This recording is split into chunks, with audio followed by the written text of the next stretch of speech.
What's going on, Workforce? Chris here, Brian here. and it's time to talk about that live letter. So let's talk about it.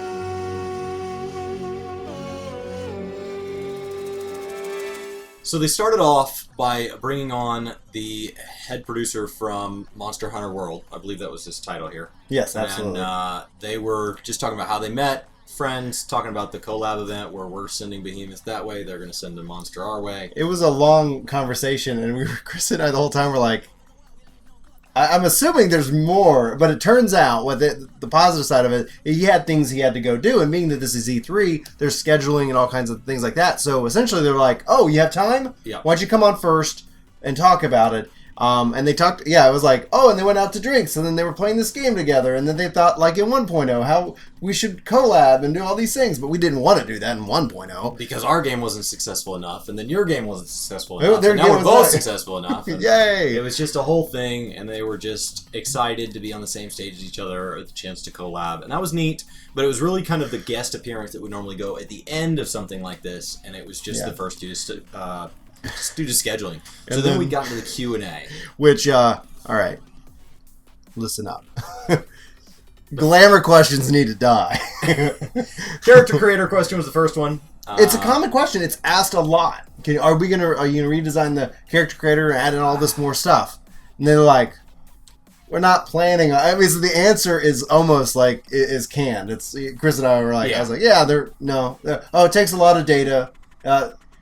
They basically would have to redesign the Yoshi game. P understands English enough, but he waits for the translator to say it, and he's literally laughing before she finishes talking because he's like, I already knew what the question was. So, I mean, the big questions are glamour and housing. As a big surprise, if you have been following live and the Q&As. housing question came on a little later on. So the next question was, Mog Station items, can they all be account-wide? And this is a fair question for people who want it. Basically, they explained it as technically the way, like at a technical level, the way the game works is there's a key that determines if that item goes out to the whole account, and that key is set up in a way where there's a limited number that they can distribute in the course of ever. And so they've chosen to be careful with those keys and only put them on high-dollar items. So, no. They really didn't expect the game to last this long, is what I gathered. Well, I mean, whoever set that up was they're like, okay, surely let's do 100 this. items or whatever will be plenty. Surely, absolutely. And don't call me Shirley. How to make... why don't they drop all the content at the time of patch? So why did we get a 4.35 and a 4.36 that had things that we would have loved to have at the time of 4.3? And basically it boils down to they're obviously wanting players to play at a good pace, to not stress them out. Like he said, like legally, get some sleep with Ultimate, please. We do not want the bad press that someone's gone and died because they're fighting themselves against it. But they didn't want people to feel, and they've answered that question too. This was not a new question. Don't skip same answer. The trial to go straight into the new Eureka because the eye levels are the same. So it's a pace. And they've planned it out to be all about the various pacing. And so I was hoping they would take that question in a different direction, talking about how to make the content we do have more repeatable and enjoyable over a long period of time, because like we've talked about it, we've got probably the most dungeons in any game possible, but you run 3 to 10 of them at most, and the rest of them just kind of sit there unless you're leveling. And then we said, is there going to be new loot for the deep dungeon? Oh yeah, and they showed this off, so we're getting a dodo mount. And a hairstyle. And does the dodo mount fly? I don't know.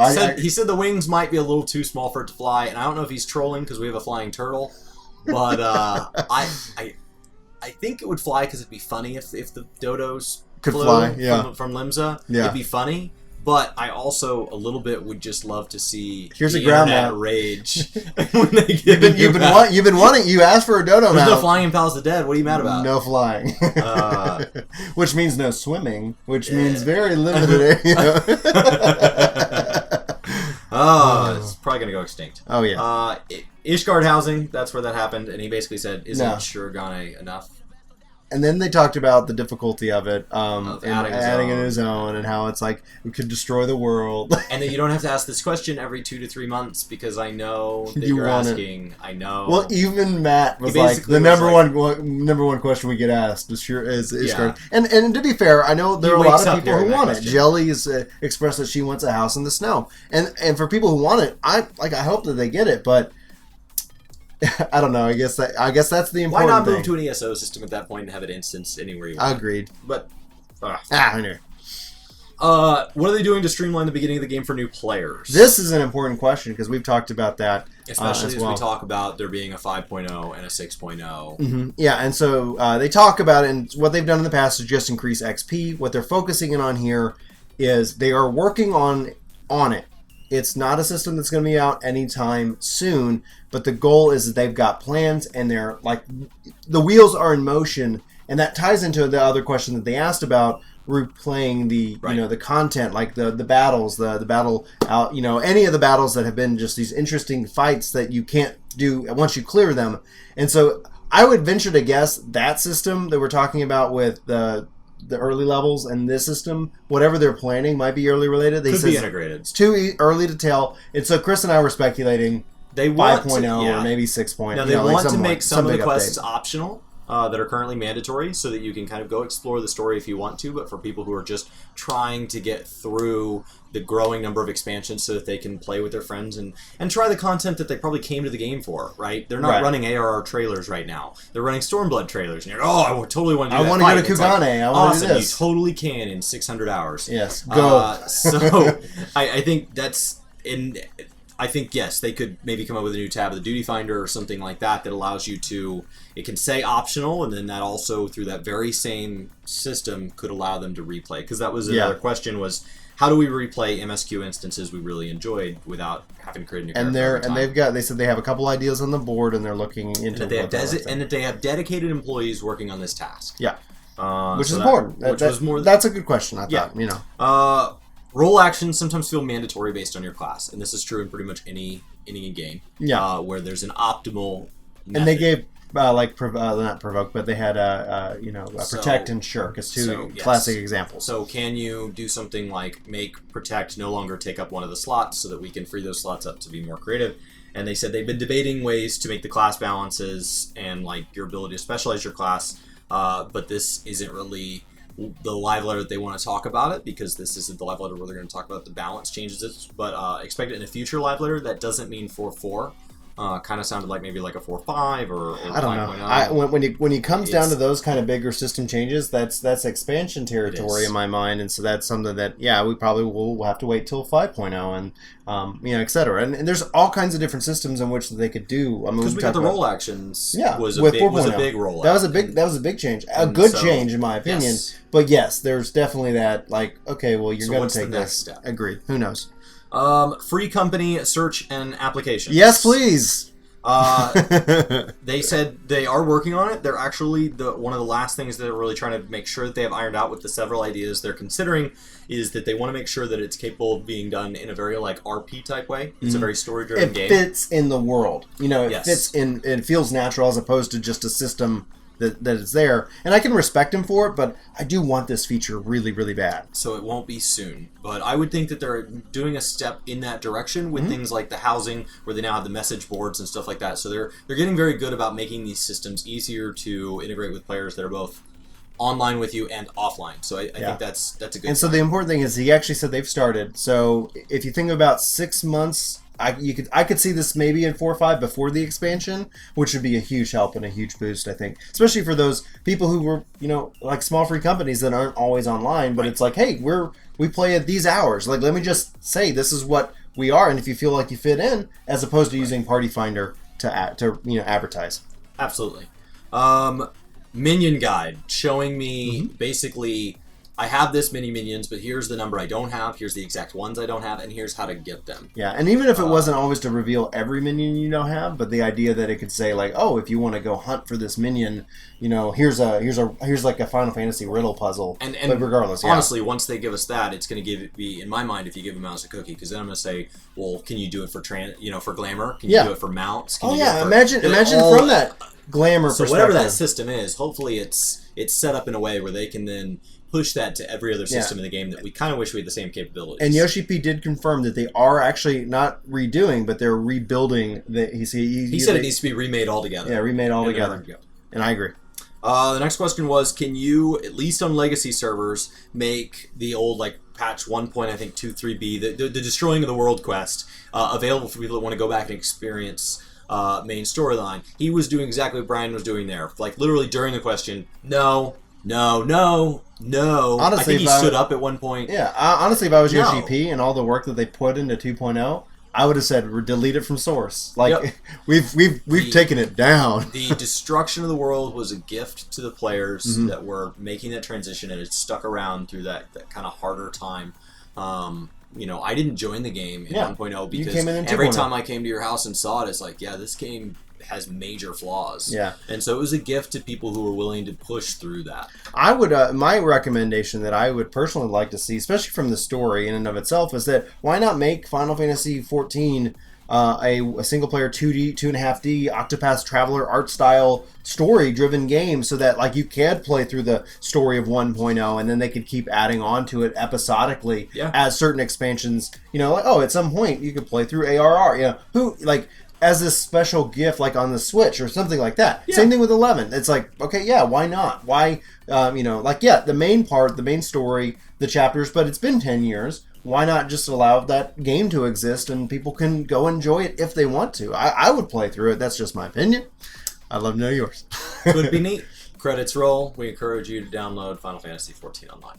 Exactly. Be a part of the ever evolving story. The next question was, can you make housing with alts available to be like account-wide visiting? Yes. And honestly, as we talk about housing being a limited quantity, and that's not something that seems to be going away anytime soon, encouraging people to try to kind of treat a house as an account-wide thing makes sense. I agree. Said they're working on it alongside the mannequin system. They're working on ways to make housing more shareable among your own account, among friends, show off your gear.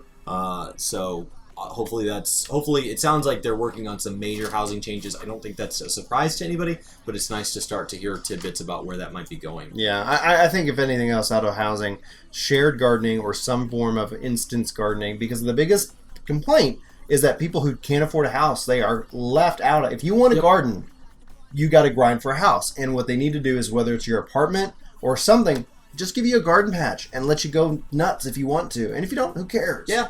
Anyway. Now, Brian and I were only really listening to this whole thing, hoping for one thing, and that was what we got. Fanfest updates. Yeah. They went over everything they'd gone up to this point, so if you haven't seen the dates and the venues and stuff by now, it was once again a chance to see all that. It's not new information, but they did show us that we're getting a new mount. If you go, the mount is awesome. First mount for a Fanfest. First mount. Like they've only done like minions and little gifts and stuff like that. A mount. It looks for me like the Final Fantasy VII bike, which they said they kind of built and they're playing around with it, but now it looks like it's coming. It could be. Awesome. It's called the Finware, the SRS SDS Finware. Yeah. Oh, looks so good. I am so excited for it. And then there's going to be region-specific minions. Jilly yelled at me in Discord. She's like, "You, Brian." I was like, "I'm getting that mount." Now, normally the way you would pick up the mount if you can't go is you would pay for the stream, and then that would get you access to these items. But great news, the stream is free. Yay.